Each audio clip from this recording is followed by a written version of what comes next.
I'd like to welcome everybody to this remembrance of Millie, Blair, celebration of life. I thank you for piping every note to us. Mom loved bagpipe music. Dad more so, I think, but Mom loved Amazing Grace.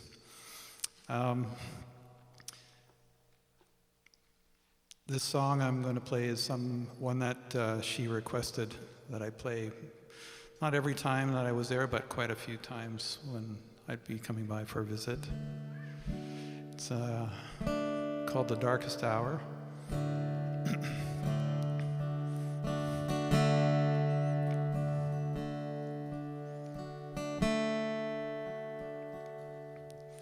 The sun is slowly sinking.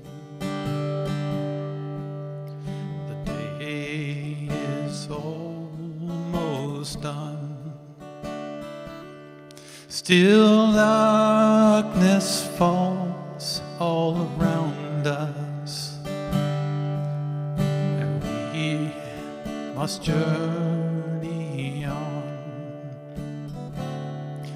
The darkest hour is just before dawn. The narrow way leads home. Lay down your soul, let Jesus in. The darkest hour is just before dawn.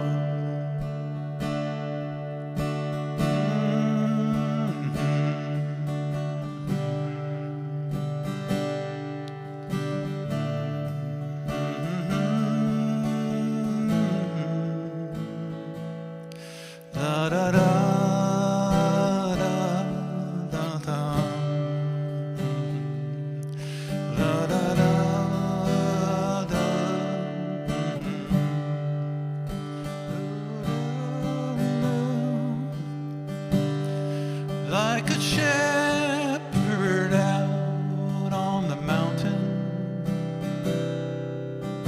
watching the sheep down below. He's coming back to claim us. Will you be ready to go? The darkest hour is just before dawn. The narrow way leads home.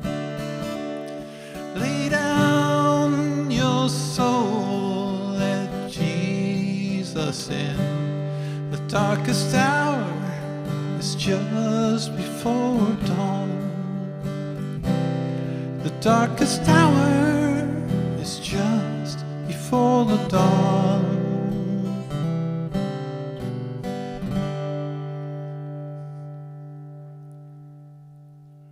That's for Mom.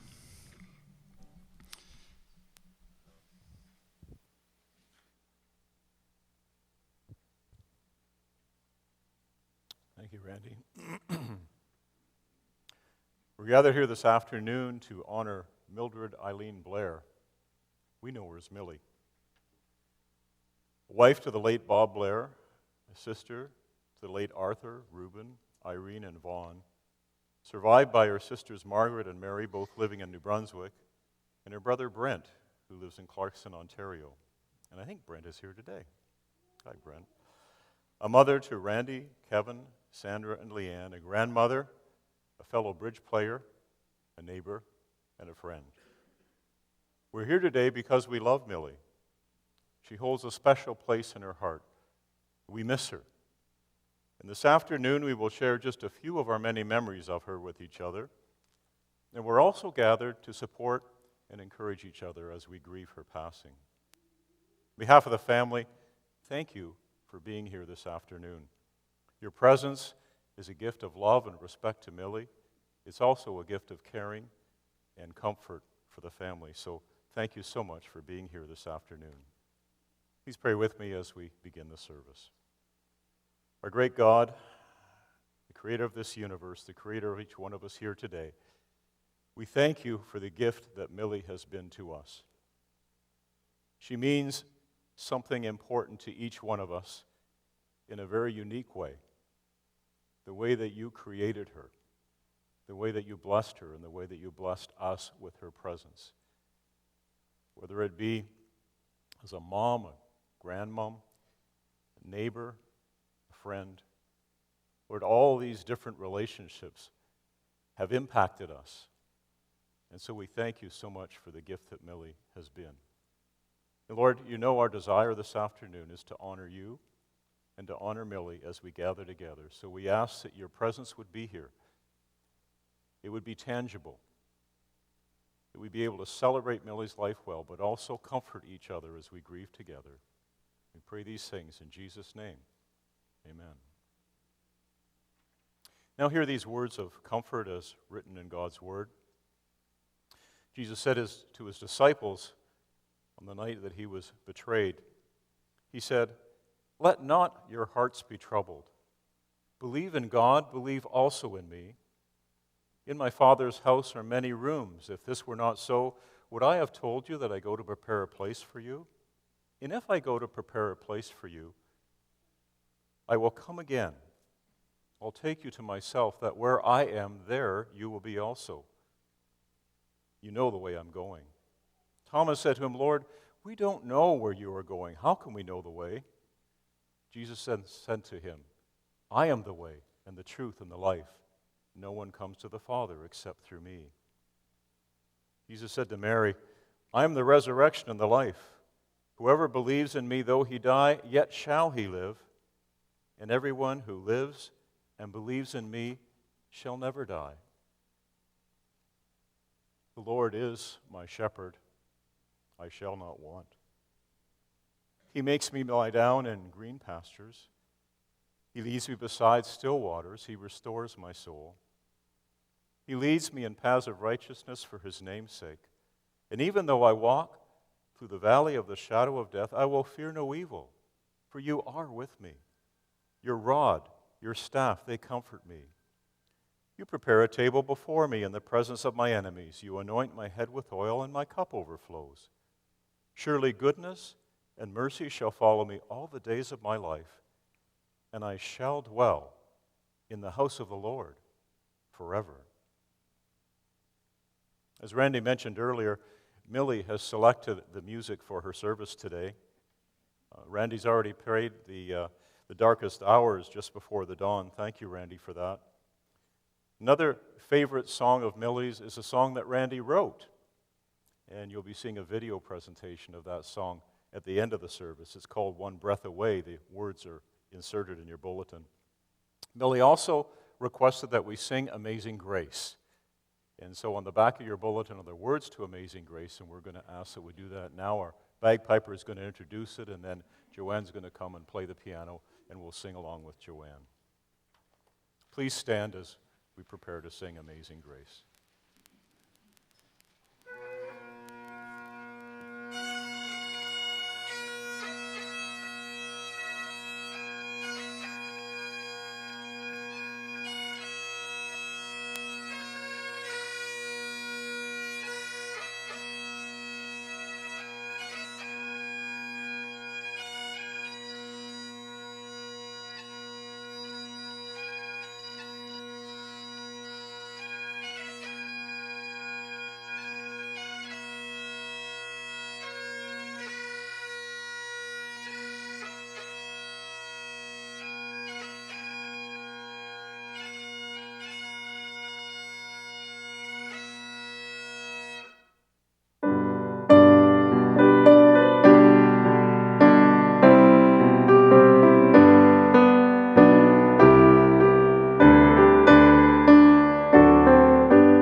be seated.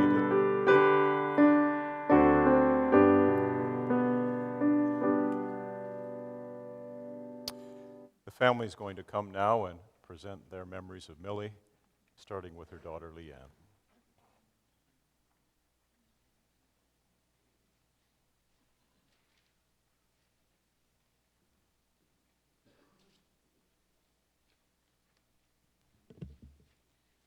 Oh, hang on, I gotta get the right pages here.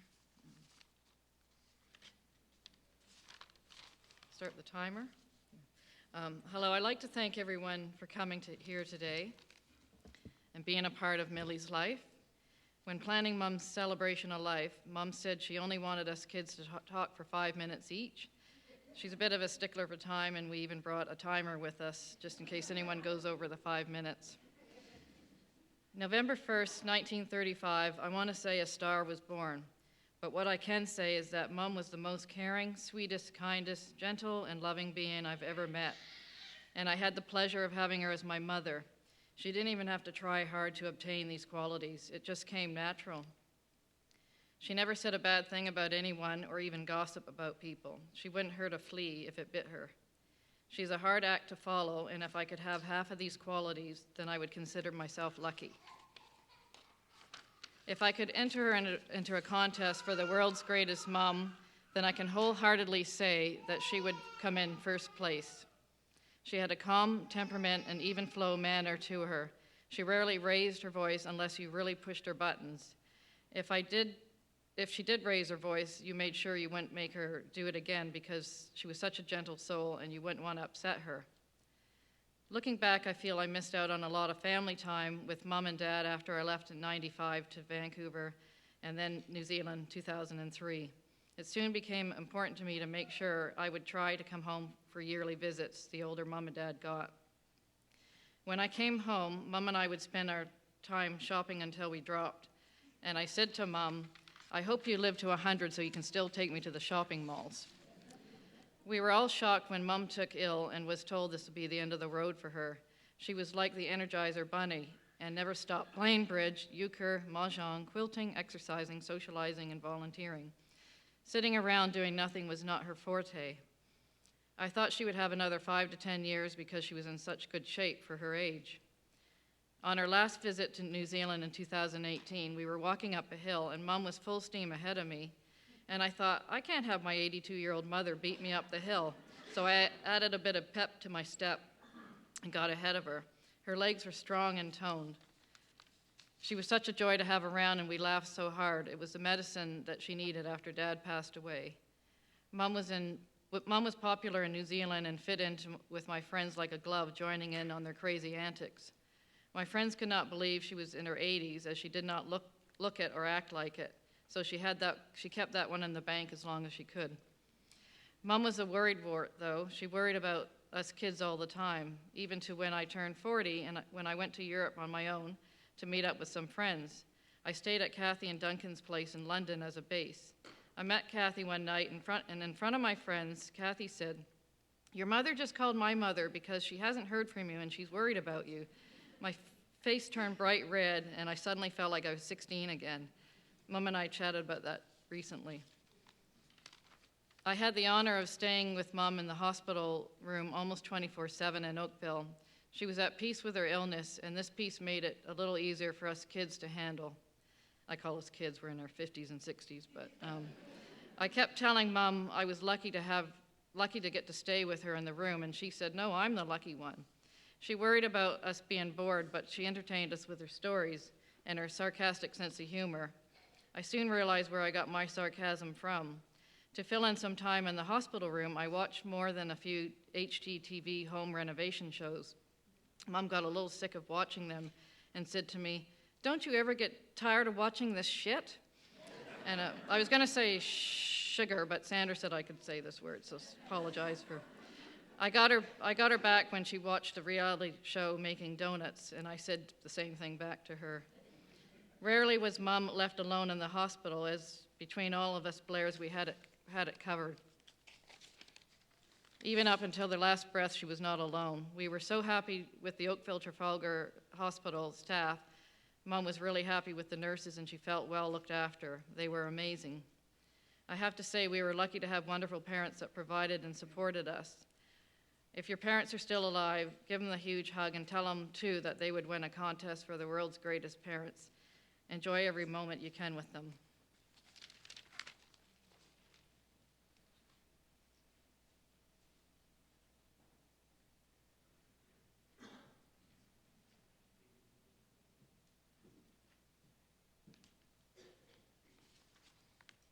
I've got support up here in case I fall over. Someone's phoning Mom's cell phone. We're not that technically inclined here. Okay. When we scheduled this celebration of life service for this weekend, I looked at the calendar and it happened to be my dad's birthday, which is today, February 15th. We didn't plan it that way. Both Mom and Dad celebrated life together and now can celebrate eternity together. Thank you for all your support here today and the abundance of prayers that have been happening over the last few months and the emotional support for our family, also for those who were able to visit in the hospital. Mom, I'm sure felt those prayers because she had no fear that I could sense. I wrote a letter to Mom a few weeks before she passed about various memories I had with her and how I was not coping well in this journey with her illness. I wrote, "You were the best mother I could ever ask for." I had written how she let me sleep in her side of the bed when I was a child and I had bad dreams at night. I wrote about the tree fort incident. I was maybe about 9 or 10 years of age. Kevin banned me from his tree fort he built, and when he wasn't home, I took the opportunity to climb the tree and play in his fort. My leg went through the floor of the tree fort and got stuck between the floorboards. My mom came to my rescue. She climbed the tree with a saw and sawed the floorboards apart to release my leg. Kevin had some major repairs to do, but I think that's why he's doing so well in his career today. Mom was a very caring mother. She spent countless nights awake until we all came through the door after partying with our friends. I was going through my journal, and at the age of 15, I wrote, "My mom and I are pretty close friends, and I can tell her anything, everything." I wrote how I had stolen one of Randy's cigarettes and smoked my first cigarette. I felt guilty, and I told Mom before Randy said something. I only got a few puffs when I started to choke. I know my mom must have been reading my journal because she told me I should write happier things. I was not very good at home economics in public school. I had to make a skirt for a project in grade 8. Mom sewed the waistband, the zipper, and did the hemming. I thought for sure I would get an A on this project. I came home and said, "Mom, we got a C." I was so disappointed. So I never took economics after that. Or home economics, sorry. My mom and I shared accommodation since Dad passed 3 years ago. We would get our items mixed up, whose eyeglasses we were wearing. There was one evening, Mom was looking all over for her eyeglasses for a couple of hours, very frustrated. "Have you seen my glasses?" she would ask, and I said, "No." Meanwhile, I was struggling to read the text on the computer, thinking I needed a new prescription. When I finished on the computer, I removed what I thought were my eyeglasses, but were Mom's eyeglasses. We had quite the laugh over that. Mom and I shared accommodation since Dad, I wrote that already, didn't I? Okay. Mom was hooked on the shopping channel, which she watched it for hours, buying the latest skin creams and clothing and ordering and returning items. And she got me hooked on the shopping channel, watching it for hours, ordering, and started to return items as well. We regularly had a morning coffee time before we went on our daily activities. I couldn't keep up to my mom. She cooked almost every night because she knew by the time I would get home from work, put my feet up, dinner wouldn't be served until 9 o'clock. The weekends, she put me to task. She kept busy, always on the go, and recently in the past year, she volunteered at the Bennett Healthcare Center, assisting in feeding the residents.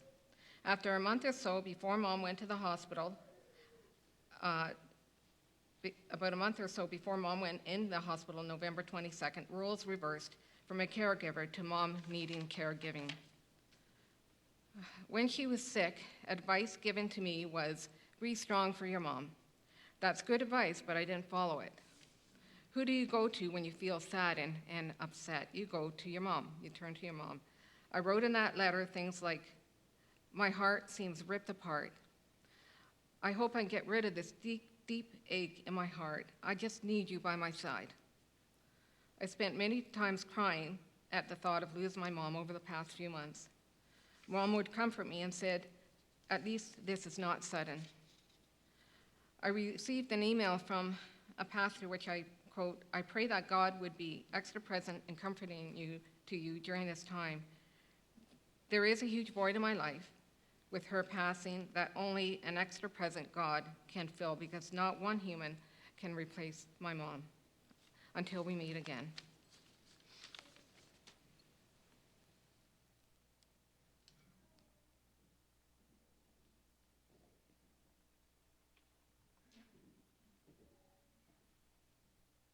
If you wanted music out of me, you're sorely mistaken. You can get your money back at the door. So I'm just going to run some stories that Millie had to put up with while I was growing up.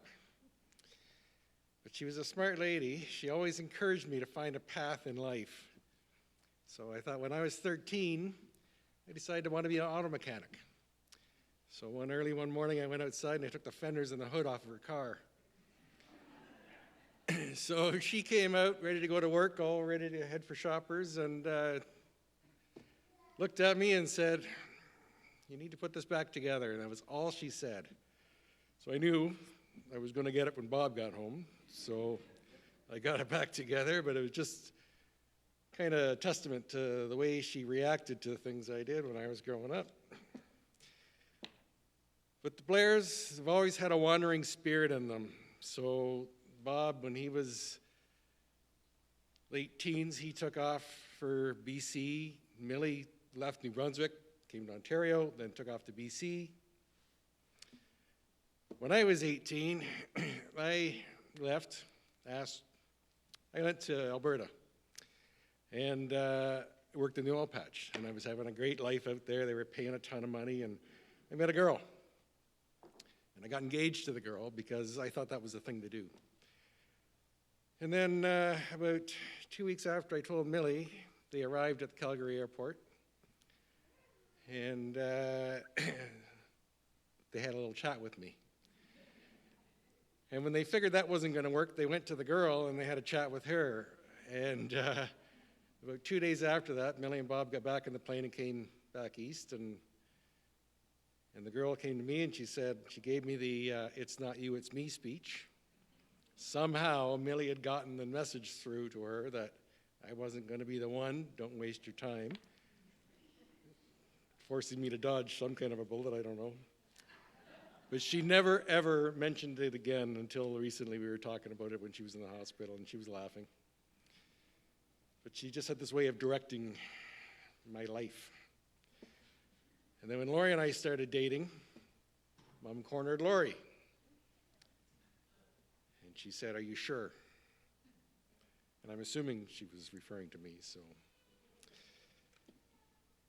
So when I was a teenager, I had an issue of which direction I was going to go, and I had some reckless teenage years. No thanks to some of my neighbor friends. But one day, Millie took me to see Norman Vincent Peale at the Roy Thompson Hall. And she figured that there was a message in there somewhere that I was gonna find. So we sat through this famous guy speaking. Fast forward 40 years. We're sitting on the back deck of my home in Collingwood, and she brings up this event, and she says, do you remember that? And I said, yeah. She says, do you remember what the message was? And this is a message that I pretty much lived my whole life to, but we never talked about it. And the message was, it came to pass, meaning that no matter how low an event makes you feel, it's going to, somehow you're going to get past it. You're going to the pain's gonna subside, and we're kind of hoping that that happens here, but it'll take time. But just the fact that she remembered that blew me away, and she, she guided that. So to really know Millie, you'd have to understand her as an employer, as a friend, a mother, a confidant, a wife. She took on all these roles, never missed a beat. I look around and I see all these people here, and it blows me away. It just blows me away. If you knew her, if you're here today, it's because you knew her. You knew of her through us, or because you knew Millie. And she had a lot of friends.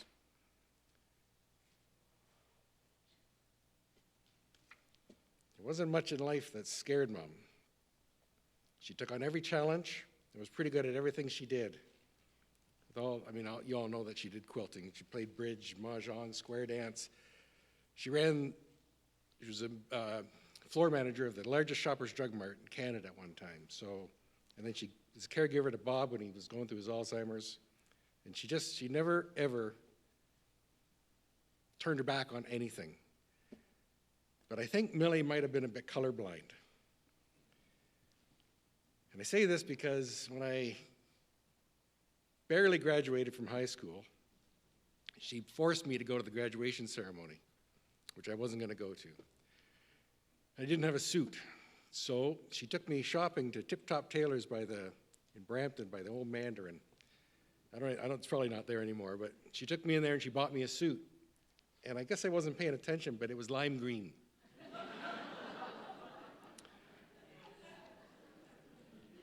And I guess she must have told me it was in style and I was going to look normal, but so yes, I was that guy walking across the stage to receive my diploma in my lime green suit. But I have to say that I always feel Millie on my shoulder, and she always had a way of looking after everything she was a part of, and we're going to miss her. She was the best. Thank you.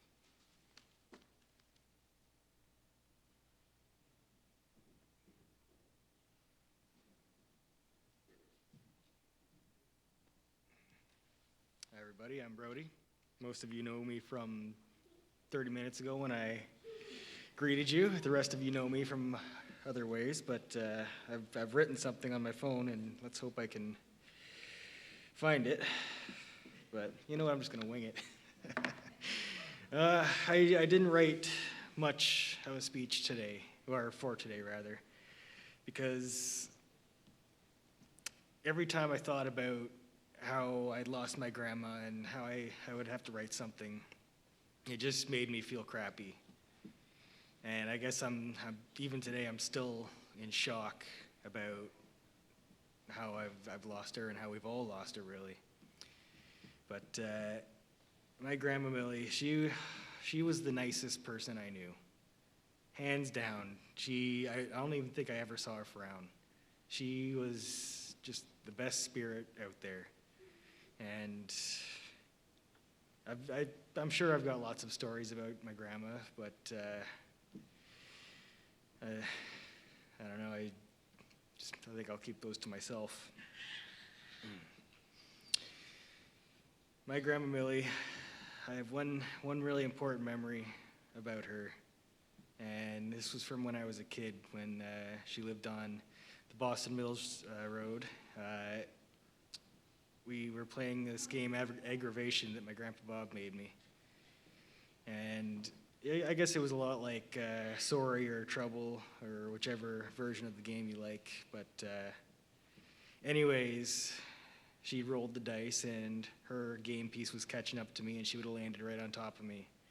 Well, I'm sure she could see that I was really bummed out about that, so she skipped right over me and didn't take out my game piece. And I know that everybody gave her a lot of flack about that, but it was something I really appreciated when I was a kid. Yeah. Anyways, like I said, I don't have too much to say because it's been a strange week for me. I still can't believe that she's gone. but she's touched everybody here, and I hope that you all remember her as well as I do. Thank you.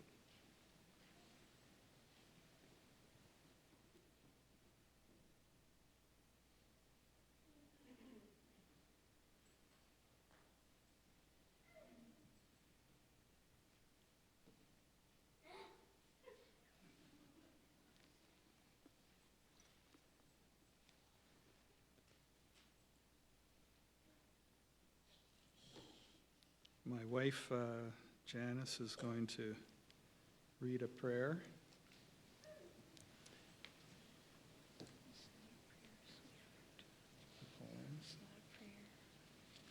She's got something to read.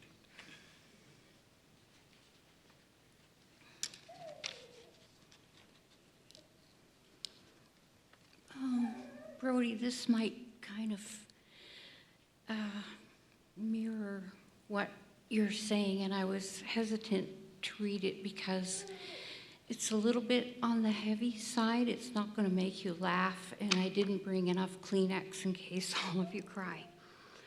But Millie and I had some serious conversations about life and death, and basically this is just to elaborate on a comment that she and I talked about, which was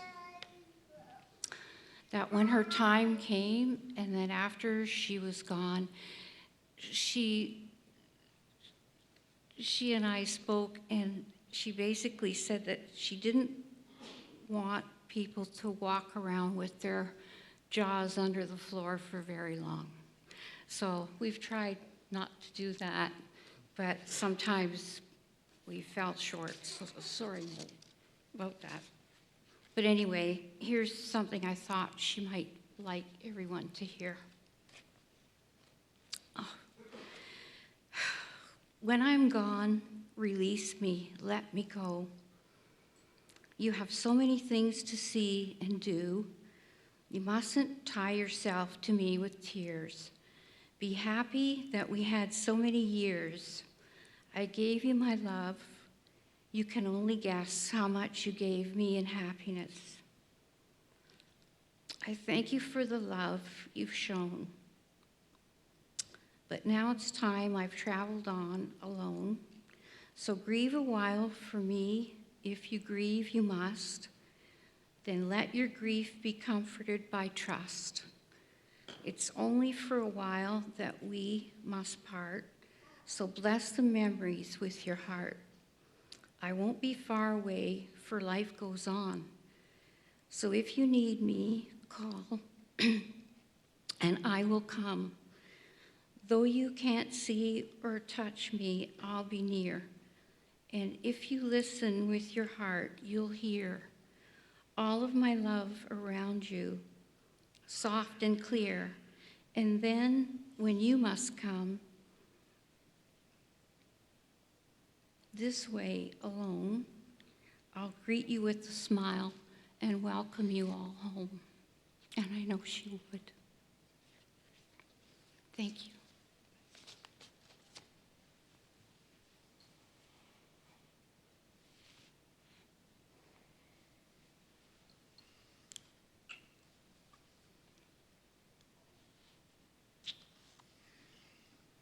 Okay, you want me to stay? Okay.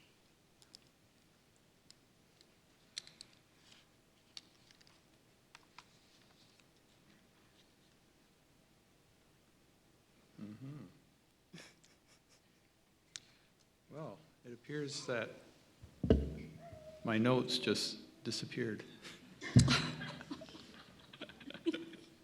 They were right there. Oh, there we go.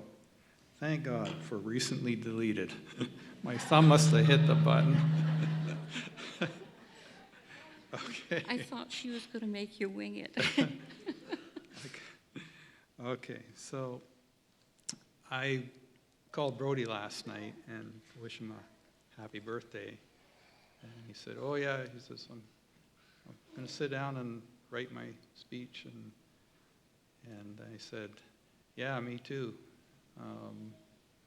So I don't know where I'm going with that, but just I like connecting with you, Brody, last night. As you all know, Mom was so kind and welcoming. She welcomed many people into her life, wherever she and Dad lived. At work, she always tried to help newcomers.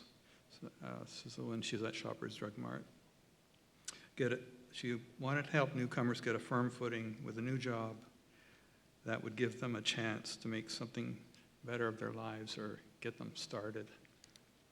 So she was hiring the people, and she always gave people a chance that maybe someone else wouldn't. And it often paid off.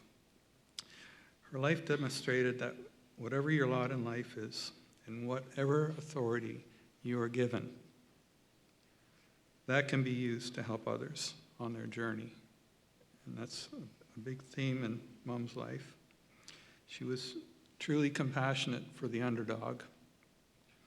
In sports, which Mom liked a lot, I would be rooting with her for the underdog, which quite often was the Blue Jays. But sometimes we would watch a couple of out-of-town hockey teams just so we could cheer on our favorite of the day. She was a huge Tiger Woods fan. Loved to see him on his comeback. We all make mistakes, she said, and second chances are to be encouraged. She was raised on a farm in New Brunswick and learned a lot about life early on, like how nature can be beautiful but also can be cruel. She was very real. She had a wisdom and spirit of goodness. I always said to her, "You're one of the good eggs from Bay Verte." She would just smile at me every time I said that. Mom seemed to have lots of energy, was always planning out the day and assigning work to be done. Her work ethic came from her parents. Grampy Reed, which her dad used to say on Monday morning, "Come on, let's get to work. The day after tomorrow is the middle of the week and we haven't done anything yet." Also, Mom was a card shark, and I know she was in various clubs as well. She loved playing cards. She loved curling. She won the last 7 games that she played with me in the hospital. Beat me soundly each time. I couldn't believe it. We went down east on a road trip every summer, and I think it was for the last 7 years we went. She loved the time spent there with her sisters Mary and Marg and all her relatives and friends.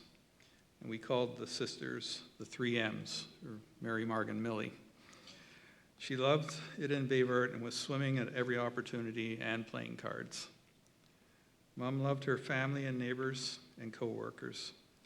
She truly is a light, and I know that Jesus welcomed her into heaven. In the last few months, I would play her music of her choosing, and the songs where Jesus was coming for her were sung even when she could not utter a word anymore. Her mouth would form the words, "Jesus Christ, you are my life. Hallelujah, hallelujah." So, we all love Millie. She was one of a kind. She had lots of energy. I couldn't believe the energy she would have. And like Leanne said, I had the same type of experience trying to follow her up a hill. She was always way ahead. I couldn't keep up to her, actually. I tried that, I think it was about 2 years ago in Georgetown. So when Mom passed, I was in the room with her, and there's a verse that I cut to in the Bible,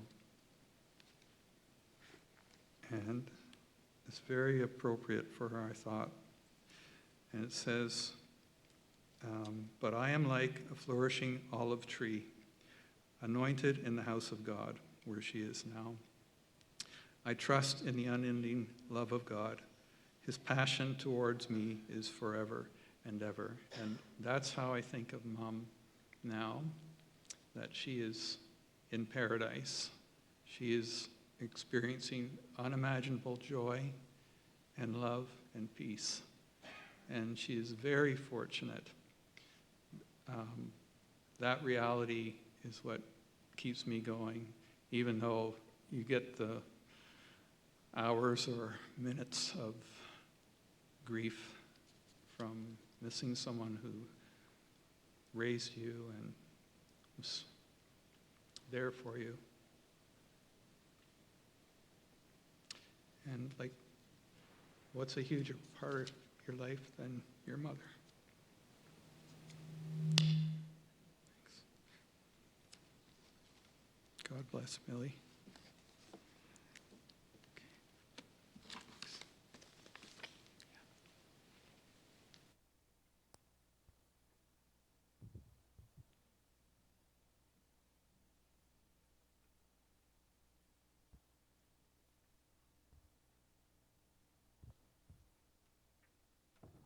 Thank you for sharing those memories with us.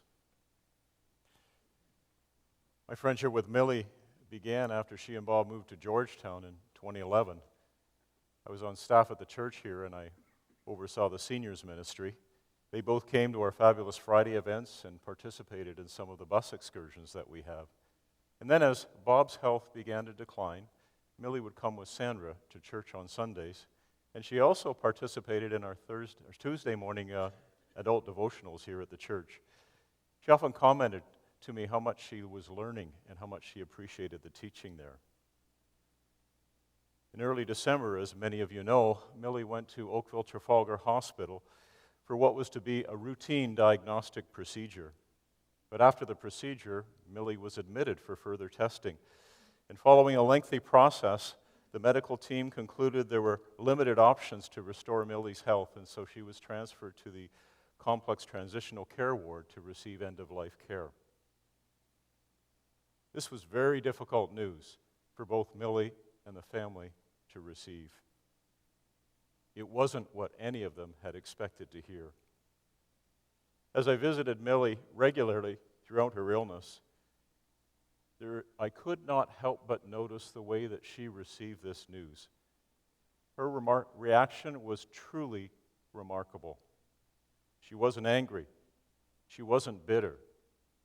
Or at the other end of the spectrum, she wasn't stoic or mournful as if fate had played a nasty trick on her. No, what I noticed about Millie was that she seemed to have a profound sense of peace and serenity about the situation she was in.